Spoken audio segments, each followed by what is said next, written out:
Hello അസ്സാം വലൈക്കും, welcome back to Rabee's vlog. ഇന്നൊരു ഈവനിങ് സ്നാക്സുമായിട്ടാണ് ഞാൻ വന്നത്. കോൺവടയാണ് ഇന്നത്തെ റെസിപ്പി. കോൺവടയ്ക്ക് ആവശ്യമായ ഇൻഗ്രീഡിയൻസ് എന്തൊക്കെയാണെന്ന് നോക്കാം. ഇത് കോൺ 10 മിനിറ്റ് വേവിച്ച് വെച്ച കോണാണ്. അരിപ്പൊടി, കറിവേപ്പില, മല്ലിച്ചപ്പ്, ക്യാപ്സിക്കം, ഉപ്പ്, കുരുമുളക് പൊടി. നമുക്ക് ആദ്യം കോൺ മിക്സിയിൽ അരച്ചെടുക്കാം. ഇത് അരച്ചെടുത്ത കോണാണ്. ഇതിലേക്ക് നമുക്ക് ബാക്കിയുള്ള ഇൻഗ്രീഡിയൻസും കൂടി ചേർക്കാം.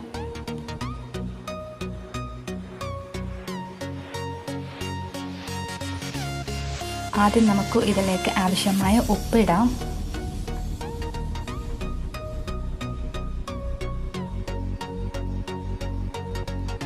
കുരുമുളക് പൊടി ഞാൻ 1 സ്പൂൺ എടുത്തിട്ടുണ്ട്.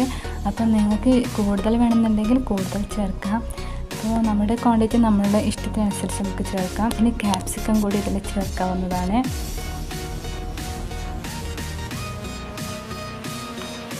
മല്ലിച്ചപ്പും കറിവേപ്പിലയും ഇതിലേക്ക് ആഡ് ചെയ്തു.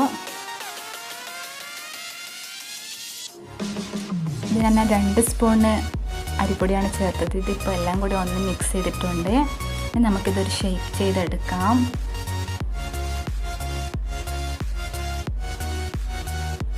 ഇപ്പോൾ ഷേപ്പ് ചെയ്ത് വെച്ചിട്ടുണ്ട്. ഇനി നമുക്കിത് ഫ്രൈ ചെയ്തെടുക്കാം. ഞാൻ വെളിച്ചെണ്ണ അതിനിടയിൽ ചൂടാക്കി വെച്ചിട്ടുണ്ടേനു. അതിലേക്ക് നമുക്കിത് ഫ്രൈ ചെയ്യാനിടാം. ഇപ്പോൾ ഫ്രൈ ചെയ്തെടുത്തിട്ടുണ്ട്. നല്ലൊരു സ്നാക്സാണ്. എല്ലാവരും ഇത് ട്രൈ ചെയ്ത് നോക്കണം. എല്ലാവർക്കും ഇഷ്ടപ്പെടും. കുട്ടികൾക്കൊക്കെ പെട്ടെന്ന് ഇഷ്ടപ്പെടുന്നൊരു ഐറ്റമാണിത്. നമുക്കിനി ഇതിൻ്റെ കൂടെ ഒരു സോസും കൂടി ആക്കാനുണ്ട്. നമുക്ക് അതിൻ്റെ ഇൻഗ്രീഡിയൻസ് നോക്കാം. തൈര്, പഞ്ചസാര, പുതിനയില, ഇഞ്ചി, ഉപ്പ്, പച്ചമുളക്, മല്ലിച്ചപ്പ്. നമുക്കിത് നല്ല വത്തിൽ നിന്ന് അരച്ചെടുക്കാം. പച്ചമുളക് ഞാൻ 2 എടുത്തിരുന്നു. നിങ്ങൾക്ക് അതിൻ്റെ ഇത് കുറക്കണമെങ്കിൽ കുറക്കാം, കൂട്ടണമെങ്കിൽ കൂട്ടാം. അപ്പോൾ നമ്മുടെ ഓരോ ഇഷ്ടത്തിനനുസരിച്ചാണ് ഇതിൻ്റെ ഇൻഗ്രീഡിയൻസ് ഒക്കെ എടുക്കാം. ഉപ്പിട്ടു, തൈര് കൂടി ഒഴിച്ച് ഇത് നമുക്ക് നല്ലോണം മിക്സ് ചെയ്തെടുക്കാം.